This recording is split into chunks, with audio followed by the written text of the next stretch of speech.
Economists predict that up to 80% of growth comes from new ideas and innovation. Now, as countries compete to survive and thrive in a world of technological change, some are racing ahead while others struggle.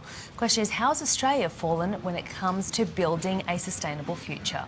And in 1948, Prime Minister Wiley launched Australia's own car, Holden. It was a milestone in Australian manufacturing. Made in Australia, a new status symbol among the nations of the world. And they were built right here. Australians have been getting aboard a Ford since 1925. Ford also ruled Panorama and held a place in history. But 2013 signalled the start of the end of the road for the iconic cars, putting the brakes on Australia's history of building its own automobiles. It's not the only industry to rise and fall. In 2003, Australia's mining boom was driven by demand from Asia, and by 2015, it turned to dust. Last year, the nation's focus shifted to an innovation boom. Unlike a mining boom, it is a boom that can continue forever. It is limited only by our imagination. So, if the PM's push fails to gain momentum, how will Australia fare in the global innovation race? For more on this, we are joined by innovation and leadership consultants Andrew and Gaia Grant. Guys, welcome to the show.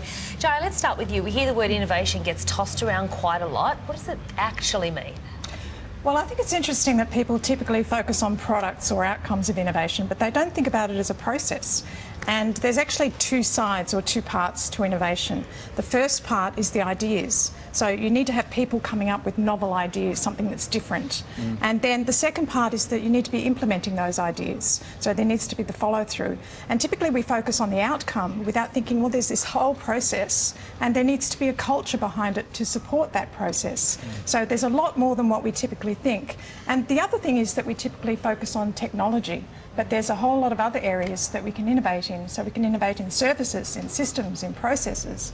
And you think of the word entrepreneurship in French, that actually refers to someone who has original ideas but follows through on them.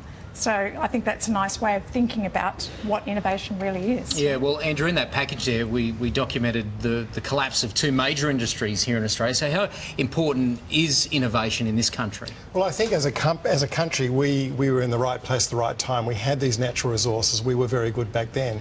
But we can't be defined by our past, and that's the danger of people that have been successful. That complacency as we keep living off our past. We need to be thinking about where we're going in the future. And now innovation, as we're saying, has become a global race, and we have to work out what we're best at in order to do that.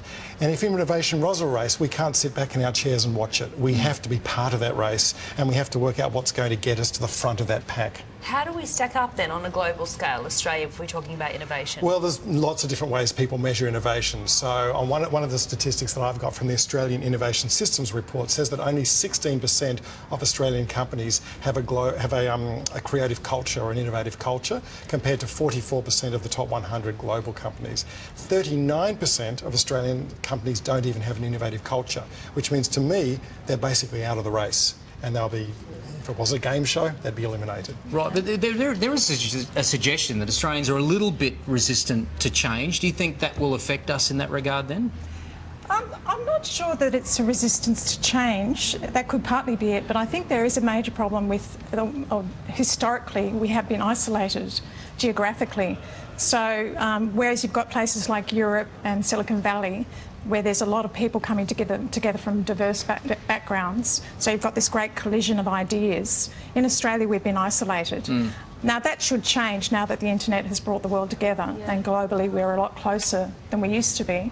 But we need to now make sure that we're deliberately going out and creating more opportunities. So actually, while Australia does rank lowly, it's between 10 and 20 on a number of innovation measures, it does rank well on the creativity global measure. And it actually comes number 1 out of 139 countries measured. So what they're looking at there is not just technology, but they're also looking at the development of talent, and they're looking at diversity and tolerance of diversity. And we do rank quite well on those measures. Okay. So we have the potential. We need to, I guess, take the potential to the next step. We saw Malcolm Turnbull, he had his ideas boom. It lost a bit of momentum. What was it that was missing? Was it that there was no process? I think there was a process, and I think there are lots of ideas. Ideas are cheap to a degree, but I think what was missing is getting the culture ready so innovative people feel comfortable that we are attracting that creative class of people into our country. We're attracting them into our companies, so people want to be creative.